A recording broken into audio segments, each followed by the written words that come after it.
අයිබෝන් සුබදෑසනක් ප්‍රාර්ථනා කරනවා යහපත් දවසක් ප්‍රාර්ථනා කරනවා සියලුම දෙනාට. අද දවසේදී ජාතික පුවත්පත් තොරතුරු වලටයි අවධානය යොමු කරන්නේ. ඊයේ දවසේදීත් කතාබහට ලක්වුණු මේ සතිය පුරාම කතාබහට ලක්වුණු කුරුවිට තරුණියගේ ඝාතනය පිළිබඳ, ඒ වගේම ඊයේ දවසේදී පාර්ලී චම්පික රණවක හිටපු අමාත්‍යවරයා සම්බන්ධයෙන් යම් ආකාරයකින් අධිචෝදනා බාර දීමක් සිදු කෙරුණා සංදීප් පිළිබඳ කතාව ඔබට මතක ඇති. ඒත් එක්කම තවත් කාරණා බොහෝමයක් තිබෙනවා. අපි අවධානය යොමු කරමු ප්‍රථමයෙන්ම මව්බිම පුවත්පතේ වාර්තාවට. ඒ පාර්ලී චම්පික රණවක හිටපු අමාත්‍යවරයා සම්බන්ධ සිදුවීම, පාටලීගේ අධිචෝදනා සංදීප් ඉදිරියේ කියවයි. හංසිනානායක්කාරගේ වාර්තාව මව්බිම පුවත්පතෙන් උපුටා ගන්නේ.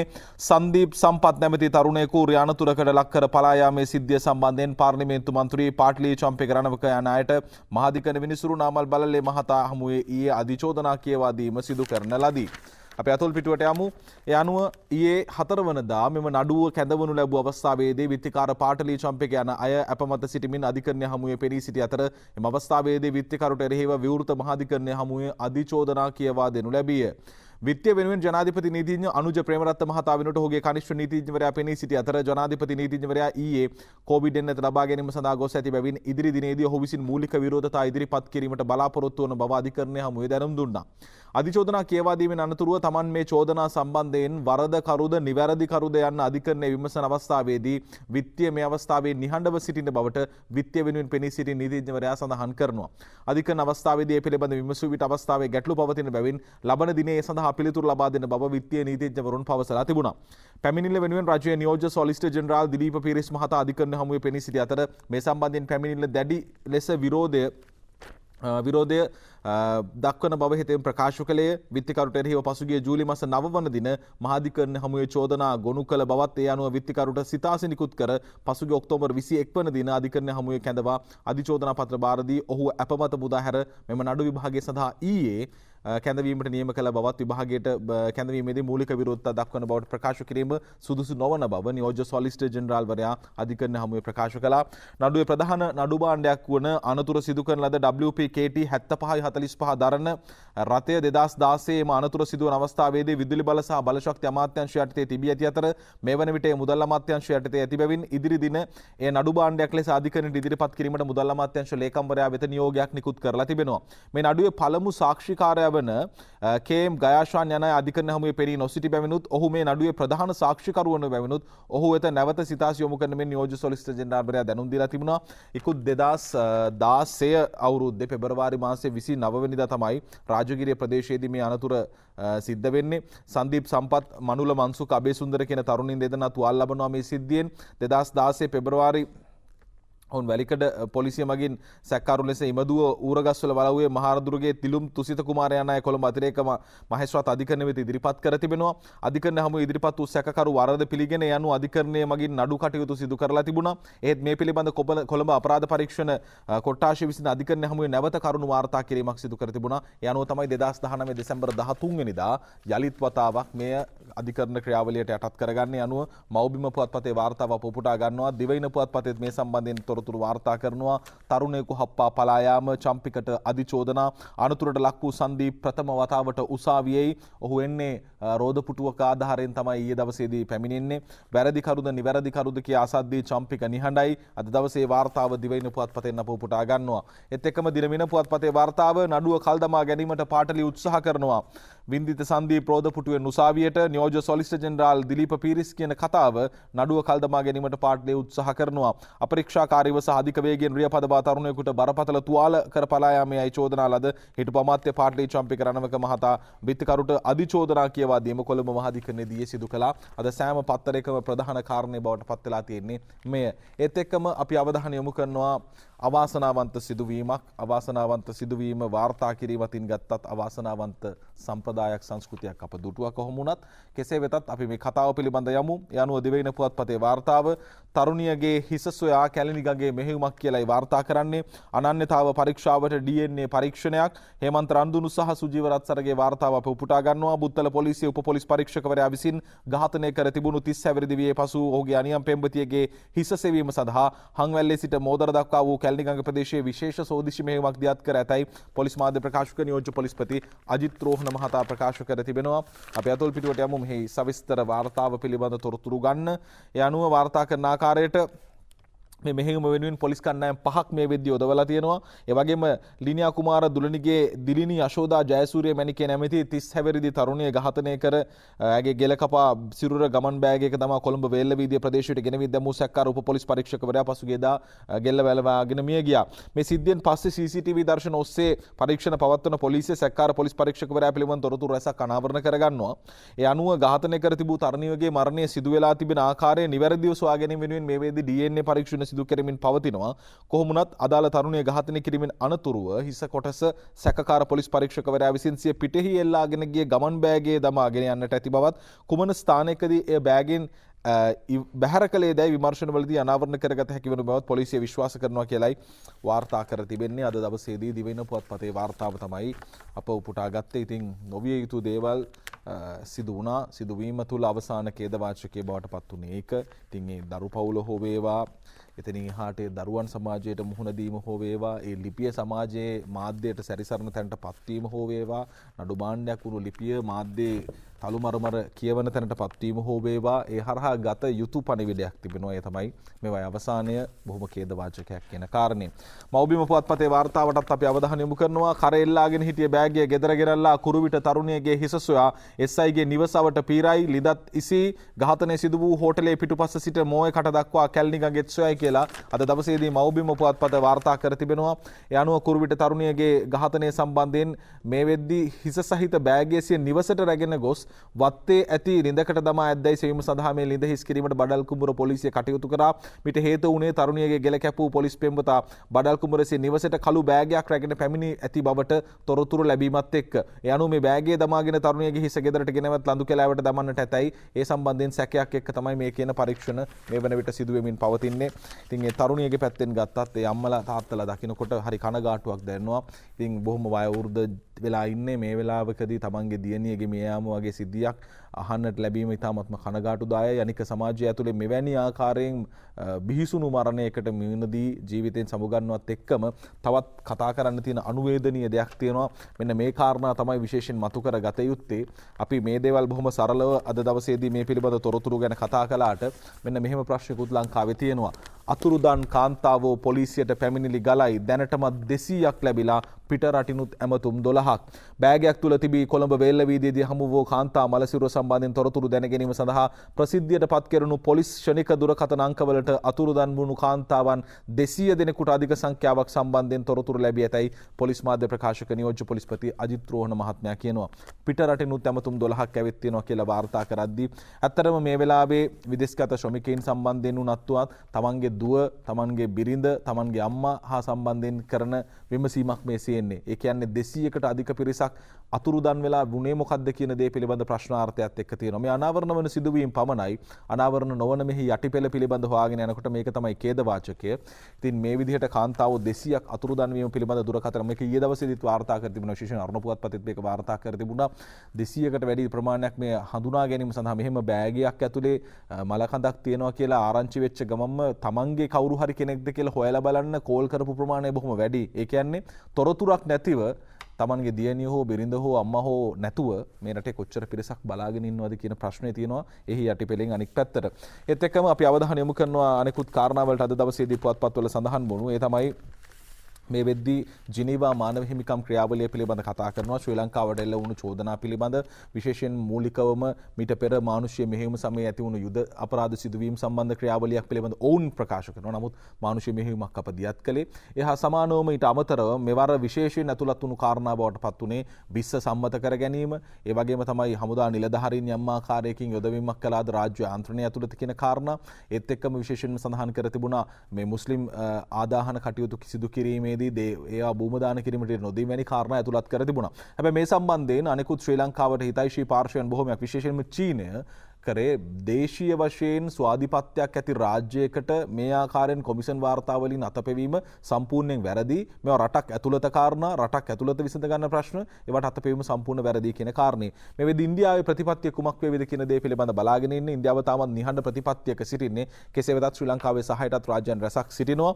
ඒ තියෙන පරිසරය මත නෙස්බි සාමිවරයා කියන්නේ ශ්‍රී ලංකාව සම්බන්ධයෙන් යහමත් සුබවාදී අදහස් පළ කළ කෙනෙක්. ඔහුගේ ප්‍රකාශය ඉතාමත්ම වැදගත්. මොකද ඇයි මේ දේවල් රටවල් නොපෙනෙන්නේ කියන ප්‍රශ්නය අපටත් තියෙනවා. Lord Nesby asked why Adel not prosecuted in UK for child recruitment. ඔගේ ප්‍රකාශය තිබෙන්නේ Lord Nesby, President of the UK All Party British Sri Lanka Parliamentary Group, has questioned the failure to the part of the UK to prosecute senior LTT leader Adela Balasingham, wife of the outfit the late theatrician Anton Balasingham. Lord Nesby said that Adel, who had been involved with the LTT for several decades, was responsible for recruitment and deployment of child soldiers. අපි දකිනවා බොහොම පැහැදිලිව ළමා සොල්දාදුවන් බඳවා ගැනීමේ ක්‍රියාවල දැන් ඇඩලා බාලසිංහම් තමයි මේ වෙද්දී ජීවමාන වෙන කාරණයක් බවට පත් වෙලා තියෙන පුද්ගලයෙක් විදියට. ඇයි වගකීමෙන් විරහිත වෙන්නේ? දරුවන් බඳවාගත්ත දරුවන්ගේ බෙල්ලට සයිනයිඩ් කරලා දීලා ආතුවක්කුව දීලා දරුවෝ කොයිතරම් ප්‍රමාණයක් නම් LTT බඳවාගෙන තිබුණාද? ඇයි මේ දේවල් පිළිබඳ මානව හිමිකම් කවුන්සිල් කතා නොකරන්නේ? ඒක ඇත්තටම පැහැදිලි ප්‍රශ්නයක් බවට පත් වෙනවා. ඉතින් මේ තැනට ගමන් කළ මේක ඒකපාර්ශ්වීය වාර්තාවක් බවට පත් වෙන්නේ ලංකාවේ සිදුවෙච්ච ඛේදවාචකයේ පිළිබඳ පසුපසට ගිහින් බැලුවොත් සිද්ධාස්ථානවල භික්ෂුන් වහන්සේලා ඝාතනයේ සිට සාමාන්‍ය මිනිස්සු ඝාතනය ගම්මානවලට ගිහිල්ලා කරපු ඝාතනයන් එක්ක බැලුවාම LTT සටන් කරලා තියෙන්නේ කුමන පදනමකින්ද කියන දේ මනාව පැහැදිලි වෙනවා. අපි අපහු පත්තර ටික බලමු. අපි කතා කරමින් හිටියේ ජිනීවා මානව හිමිකම් ක්‍රියාවලිය පිළිබඳ ඇයි LTT ත්‍රස්තවාදය දරුවන් බඳවා ගැනීමට සම්බන්ධයෙන් මේ ජිනීවා මානව හිමිකම් කොමිසම් වලදී කතා නොකරන්නේ? ඊට වගකීම යුතු ජීවමාන මිනිසුන් තවමත් සිටිනවා. ඇයි ඔවුන් මේ වගකීමට බඳවා ගනිමින් මේවට අදාළව නීතිය ක්‍රියාත්මක නොවෙන්නේ කියන කාරණය කතා කරමින් සිටියේ.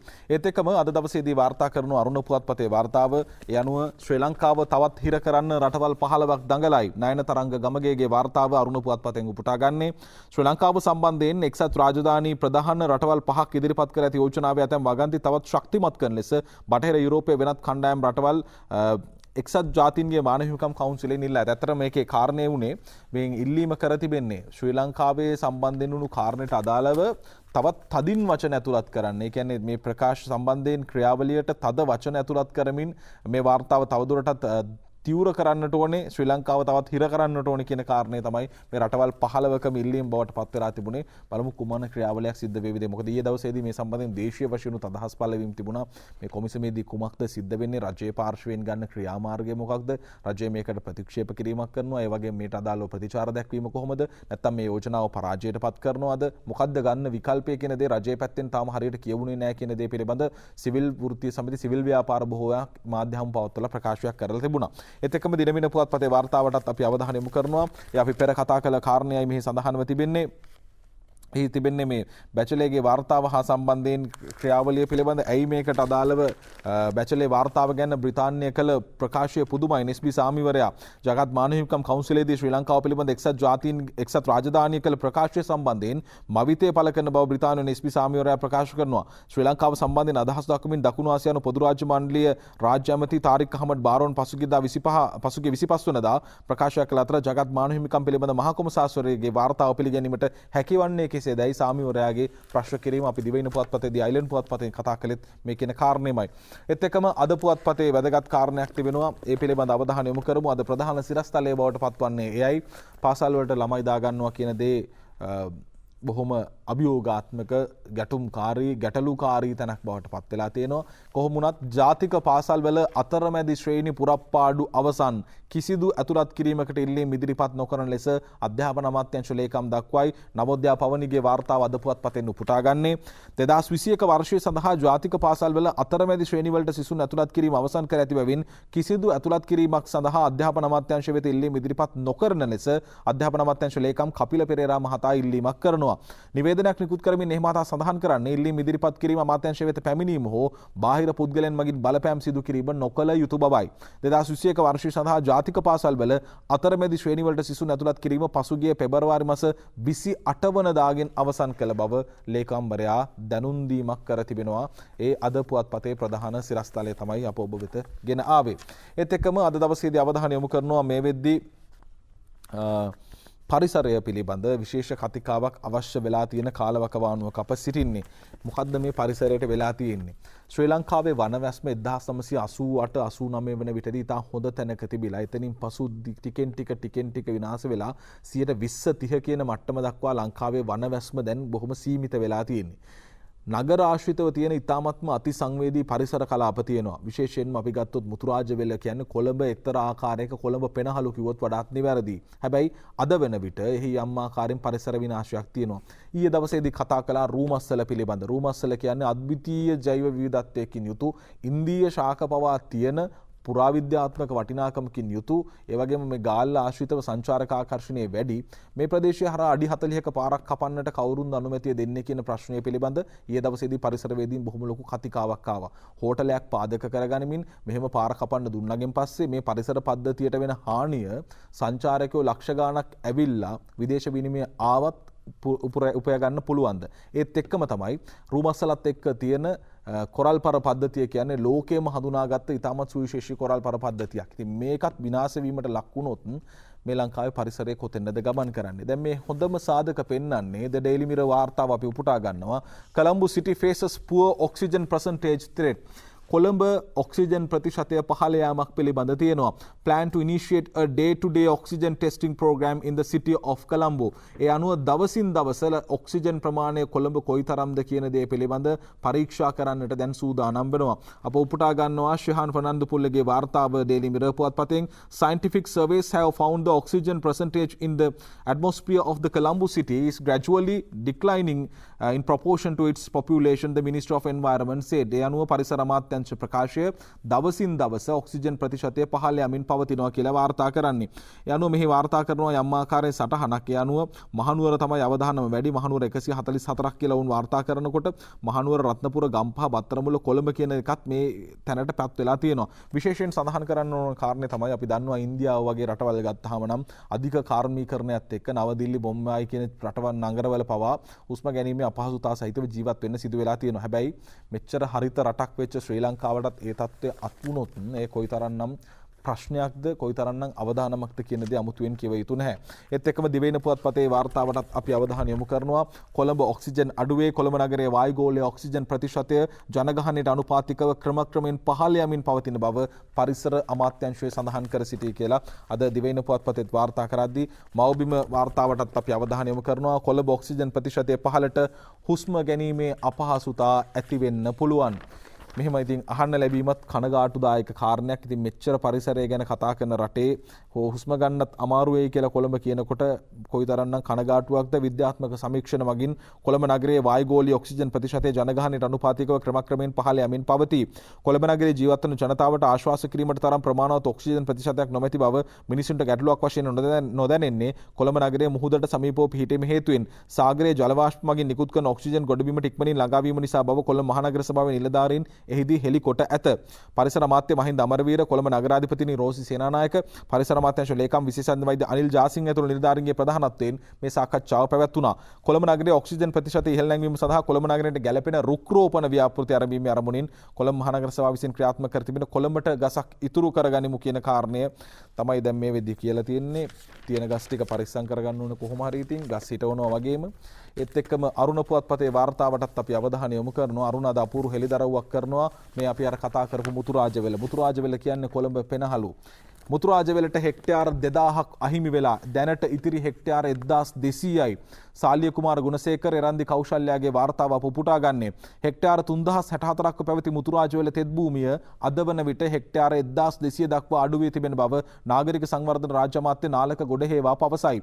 ඇමතිවරයා කියන්නේ මේ භූමිය අක්කර 2000ක් පමණ මේ වන විට අනවසරයෙන් පුරවා ඇති බවයි. රැකගන්න නව වැඩපිළිවෙලක් රම්සා තෙත්බීමක් බවට පත් කිරීමටත් තීරණ කියලා වාර්තා කරන්නේ. ඉක්මනින්ම කරනවා නම් වඩාත් හොඳයි.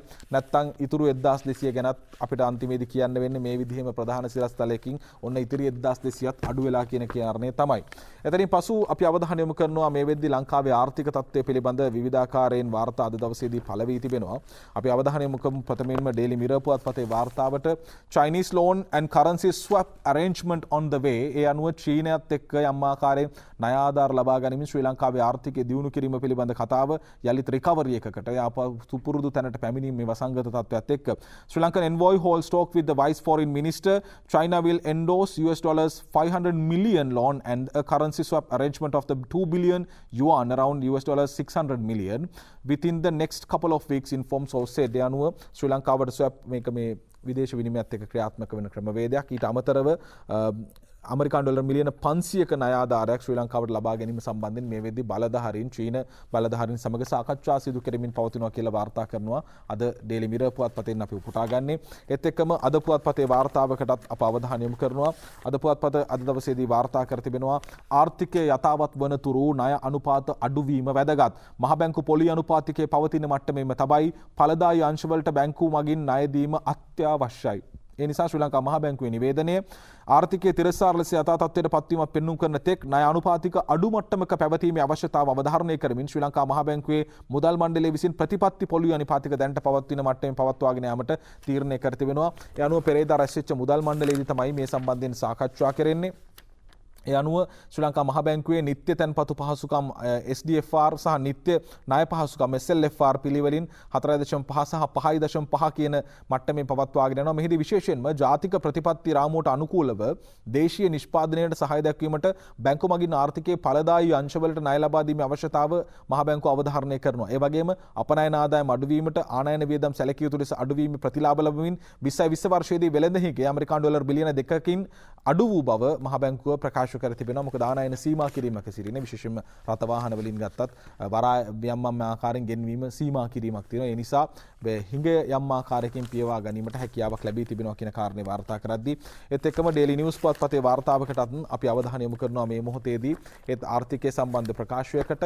ඒ අනුව China Sri Lanka FTA would boost trade EDB chief යනුවෙන් වාර්තා කර තිබෙනවා.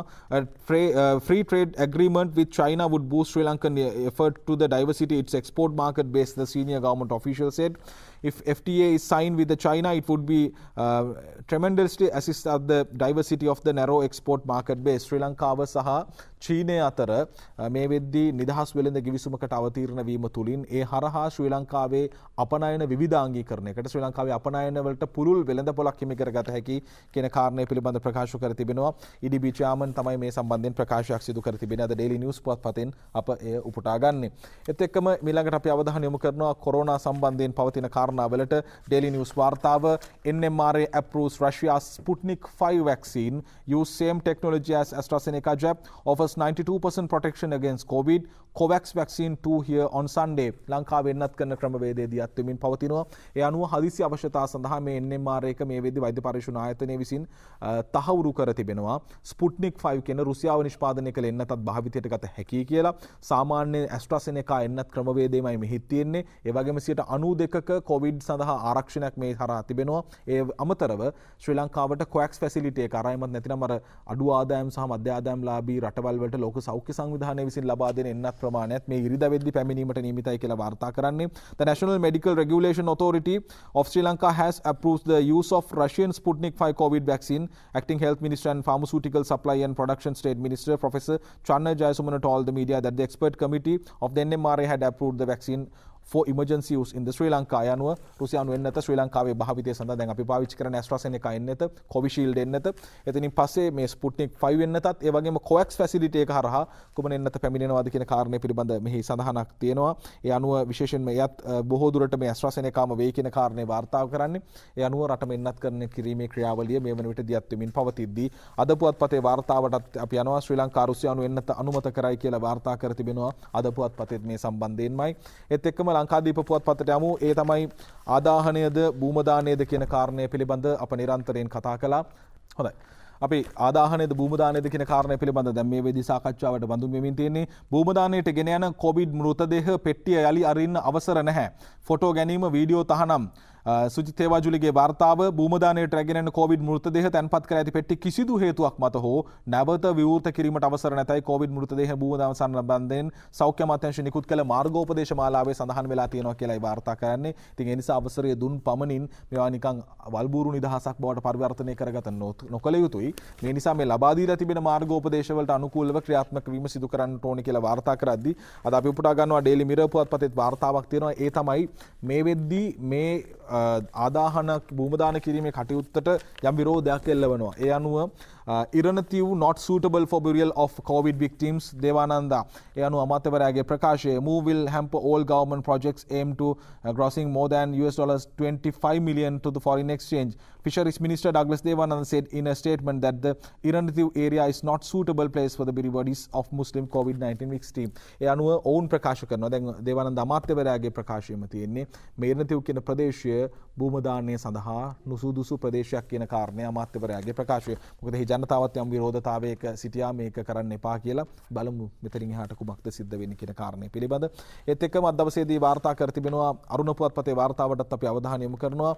එතන පොඩි ගැටලුවක් තියෙනවා. පරිපාලන ක්‍රමවේදයේ ගැටලුවක්. මාගේ අමාත්‍යාංශ ලේකම් ඉවත් කළ බව මම නොදනිමි. රාජ්‍ය ඇමති සුදර්ශනී ප්‍රනාන්දුපුල්ලේගේ ප්‍රකාශය සිය අමාත්‍යාංශ ලේකම් විශේෂඥ වෛද්‍ය අමල් හර්ෂ තනතුරෙන් ඉවත් කරන බවට තමාට කිසිදු ලිඛිත දැනුම් දීමක් හෝ SMS පණිවිඩයක් හෝ නොලැබුණු බව ප්‍රාථමික සෞඛ්‍ය සේවා වසංගත රෝග සහ කොවිඩ් රෝග පාලන කටයුතු රාජ්‍ය ඇමතිතුමිය විශේෂඥ වෛද්‍ය සුදර්ශනී ප්‍රනාන්දුපුල්ලේ මහත්මිය පැවසුවා. අමල් හර්ෂ මහත්මයාව යම් ආකාරයේ සිදුවීමක් මත පාදක කරගෙන ඉවත් කරා කියන කාරණේ පිළිබඳ ඊයේ දවසේදී වාර්තා කළා. ඒ අනුව විශේෂයෙන්ම ජනප්‍රිය චරිතයකට එන්නත ලබා දීම සඳහා මැදිහත් වුණා කියන කාරණෙත් එක්ක මෙහි සත්‍ය නැත්ත කුමක්ද කියන කාරණේ පිළිබඳ තහවුරුවක් නැහැ. නමුත් පුවත්පත් මේක වාර්තා කර තිබුණා. හැබැයි ඇමතිතුමිය දන්නේ නැතුව තමයි ලේකම්තුමා වයින් කළා තියෙන්නේ කියන ප්‍රශ්නේ තමයි මේ ඇවිත් තියෙන්නේ. ඒත් එක්කම අද පුවත්පතේ වාර්තාවට අපි යනවා. දැන් පාර්ලිමේන්තුව සූදානම් වෙනවා ජනාධිපති කොමිෂන් සභා වාර්තාව පිළිබඳ වාද විවාද කරන්නට. ඒ අනුව පාස්කු කොමිෂන් වාර්තාව ගැන විවාදය මාර්තු 10 වෙනිදා කියලා වාර්තා කර තිබෙනවා. ඒත් එක්කම අද දවසේදී අපි උපුටා ගන්නට තිබෙනවා මේ වෙලාවේ කෘෂි කර්මාන්තය සම්බන්ධයෙන් ප්‍රවෘත්ති කිහිපයකුත් තිබෙනවා. ඒ තමයි මාර්තු 8 වෙනිදා අප්‍රේල් 7 වෙනිදා දක්වා බී මිලදී ගැනීමේ ජාතික වැඩපිළිවෙල ක්‍රියාත්මකයි කියලා අද දවසේදී මේ වාර විශේෂ ක්‍රමවේදයක් යටතේ ක්‍රියාත්මක වෙන්නේ ගොවීන්ට සාධාරණයක් වෙන්න. ඒ අනුව අද පුවත්පතේ වාර්තාව අප උපුටා ගද්දී ඒ වගේම දිවයින පුවත්පතෙන් අද වාර්තා කරනවා දඹුල්ලේ එළවලු මිල ගණන් සම්බන්ධයෙන්. ඒ අනුව දිවයින වාර්තා කර තිබෙනවා අද දවසේදී මේ තොග මිල ගණන් වල යම් අඩුවීමක් දඹුල්ලේ එළවලු තොග මිල 50%කින් පහළට කියලා වාර්තා කර තිබෙනවා. මාතලේ විශේෂ නිමල් ගුණතිලකගේ වාර්තාව අප උපුටා ගන්න දිවයින පුවත්පතේ.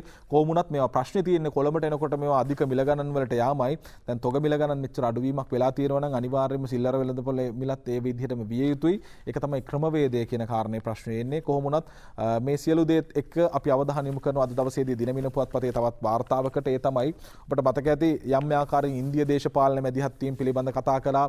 BJP පක්ෂය ලංකාවට පැමිණීම පිළිබඳ යම් ප්‍රකාශයක් සිදු කර තිබුණා. මේ සියලු දේත් එක්ක උතුරේ යලිත් තම දේශපාලන ව්‍යාපාරයක් පිළිබඳ කතිකාවක් ආරම්භ වෙනවා. ඒ විගී නෙළුම් මලෙන්නේ කියලා වාර්තා කරනවා. උතුරු නැගෙනහිර කඳුකරේ සහ වතුකරේ නියෝජනය වන පරිදි වෙනම දෙමළ සන්ධානයක් බිහි කිරීමට උතුරු පළාත් හිටපු ප්‍රධාන අමාත්‍ය සී.වී. විග්නේශ්වරන් මහතා කටයුතු කරගෙන යයි. උතුරේ සෙසු දෙමළ පක්ෂ වවුනියාවට රැස් වී දෙමළ ජනතා සභාවක් පිහිටීමේ වැඩසටහනට විග්නේශ්වරන් හිටපු ප්‍රධාන ඇමතිවරයා සහභාගී නොවීමට මූලික හේතුව ඔහු මෙම නව දෙමළ සන්ධානය පිහිටුවීමේ අපේක්ෂාව බව තමයි වාර්තා වෙන්නේ. දේශපාලනය නම් කමක් නැහැ. මේකට ජාතිවාදයේ ගාව ගන්න නැතුව කියන දේ තමයි අපි නම් මතක් කරන කාරණේ බවට පත් වෙන්නේ. ඒත් එක්කම අද දවසේදී අපි අවධානය යොමු කරනවා දිවයින පුවත්පතේ කතුවැකියට. දිවයින පුවත්පතේ කතුවැකිය අද සඳහන් කාරණේ බවට පත්වන්නේ කොයි තරම්නම් අපරාධ මේ රටේ සිද්ධ වෙනවාද මේවා වළක්වා ගන්නට අපි මේ පොලිසියට ආරක්ෂක අංශවලට කියනවට වැඩිය මිනිසුන්ගෙන් පැත්තෙන් ලොකු දායකත්වයක් අවශ්‍යයි.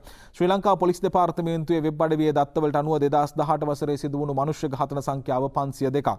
අපහරණ සිදුවීම් 738ක්, පැහැරගෙන යාම් 297ක්, අවුරුදු 16ට වැඩි ස්ත්‍රී දූෂණ ගණන 350ක්, අවුරුදු 16ට අඩු ස්ත්‍රී දූෂණ 1394ක්, ලිංගික අපයෝජන සිද්ධීන් 716ක්. එම වෙබ් අඩවියේ යාවත් කාලීන කර ඇති 2019 වසරේ සිදු වූ අපරාධ දත්තවලට අනුව මනුෂ්‍ය ඝාතන 479ක්, අපහරණ 663ක් මේ විදිහේ අපරාධ රැල්ලක්ම තියෙනවා. ඉතින් ඒ නිසා අපි මේ සිදුවෙන සිදුවීම් එකින් එක මතු කරගෙන කතා කළාට ලංකාවේ සමස්ත චිත්‍රය ගත්තාම මේ විදිහේ ඛේදවාචකයක් තියෙනවා. ඉතින් ඒ නිසා මේ දේවල් මිනිසුන්ගේ පැත්තෙනුත් ආරක්ෂක අංශ පැත්තෙනුත් හැම පැත්තකින්ම විය යුතු දේවල්. හොඳින් මතක තබා ගත යුතු දේ තමයි වැරද්දක් කරොත් දඬුවම නියතයි කියන කාරණේ. අවසාන වශයෙන් අපි උපුටා ගන්නවා අද දවසේදී කාටුනය දිවයින පුවත්පතේ කාටුනය. ඒ තමයි මේ සිදුවීම සම්බන්ධයෙන් විශේෂයෙන් මේ ඝාතනය සම්බන්ධ කතාව ඕකයි තත්ත්වයේ වාර්තාව. එස්සයි උන් නැහැ කෙල්ලක් දැලේ දමා බෙල්ලත් කපලයි මැරුවේ නොවී පමා ඔහු දිවි නහ ගනී දිවියට යොදා කොමා තහනම් ගහේ ගෙඩි කෑවොත් ලෙඩේ තමා. අද දිවයින කාටුනය බොහෝ දෙනෙකුට වැදගත් කතාවක් බවට පත් වෙද්දී අපි අද පුවත්පතෙන් අවසානයේ වශයෙන් කාටුනයත් උපුටා ගන්නවා ෆ්‍රයිඩේ බුලට්. දෙනකොට නැගෙන හිර පැත්තෙහි ඇති ජැටිය දෙවනත් කලා කට්ටිය බැහැලා පිටිය කෝ ඒ පිරිස රට ගැන කියමින් හිටිය දැන් කිසි සද්දයක් නෑ උන් ගැහු තැටිය. නැගෙනහිරට තිබුණු විරෝධය බටහිරට නෑ කියන කතාව තමයි කාටුනෙන් කියන්නේ. අපි අද දවසේදී උදෑසන සූදානම් කුඩා තේවතු ව්‍යාපාර සම්බන්ධයෙන් සාකච්ඡා කරන්න එහි සභාපතිතුමන් පැමිණෙනවා. ඒ සංවාදයේ සමගින් එකතු වෙන්න ආරාධනා කරනවා. පුවත්පත් අද දවසට අපි හමාර කරනවා.